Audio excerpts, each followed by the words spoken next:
நம்ம லெசண்ட் சரவணாவோட leader trailer பார்த்திங்கன்னா release பண்ணியிருக்காங்க. அது பார்த்திங்கன்னா பயங்கரமாகவே இருக்குது. இதுக்கு முன்னாடி அவர் லெசண்டுன்னு ஒரு படத்தை எடுத்து அந்த ட்ரைலர் ரிலீஸ் பண்ணியிருந்தாங்க. அவர் பேசுகிற டைலாக் எல்லாமே பார்த்திங்கன்னா ஒரு கலாய்க்கிற விதமாக இருந்துச்சு. பட் இருந்தாலுமே இந்த டைட்டில் டீசர் பார்த்திங்கன்னா பயங்கரமாகவே இருக்குது.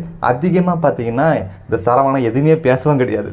ரொம்ப ஆக்ஷன் பிளாக்காக பார்த்தீங்கன்னா இறங்கியிருக்கா பார்த்தியா. அதில் ஒரு பொண்ணு ஒரு நடிக்கும். அந்த பொண்ணு பார்த்திங்கன்னா லியோ படத்தில் ஒரு பொண்ணு நடிச்சிருக்கும் போது அந்த பொண்ணு தான் பார்த்திங்கன்னா இந்த படத்துலையும் பார்த்திங்கன்னா ஒரு பொண்ணாக பார்த்தீங்கன்னா சின்ன பொண்ணாக நடிச்சிருக்காங்க. அவனுக்கு ஒரு அப்பாவாக மாதிரி பார்த்தீங்கன்னா நடிச்சிருக்காங்க. எந்த ஒரு டைலாக்குமே இல்லை, ஃபுல் ஆக்ஷன் பிளாக்காக பார்த்தீங்கன்னா இந்த டைட்டில் டீசரில் காட்டியிருக்காங்க.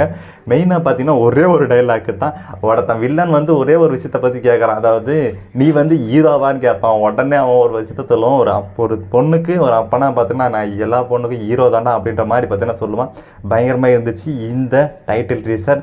லெசண்ட் படத்தை விட இது பார்த்திங்கன்னா அதாவது ஒரு சில அடி பட்டாதான் பார்த்தீங்கன்னா நல்ல படத்தை கொடுக்க முடியுன்றதுக்காக அவரோட நடிப்பு எல்லாத்தையும் பார்த்தீங்கன்னா மேனேஜ் பண்ணி ஒரு நல்ல இம்ப்ரூவ் கொடுத்து ஒரு டைட்டில் டீசர் ரிலீஸ் பண்ணியிருக்காங்க. படம் வந்தால் தான் தெரியும் எப்படி இருக்க போகுதுன்னு சொல்லிட்டு வெயிட் பண்ணி பார்ப்போம்.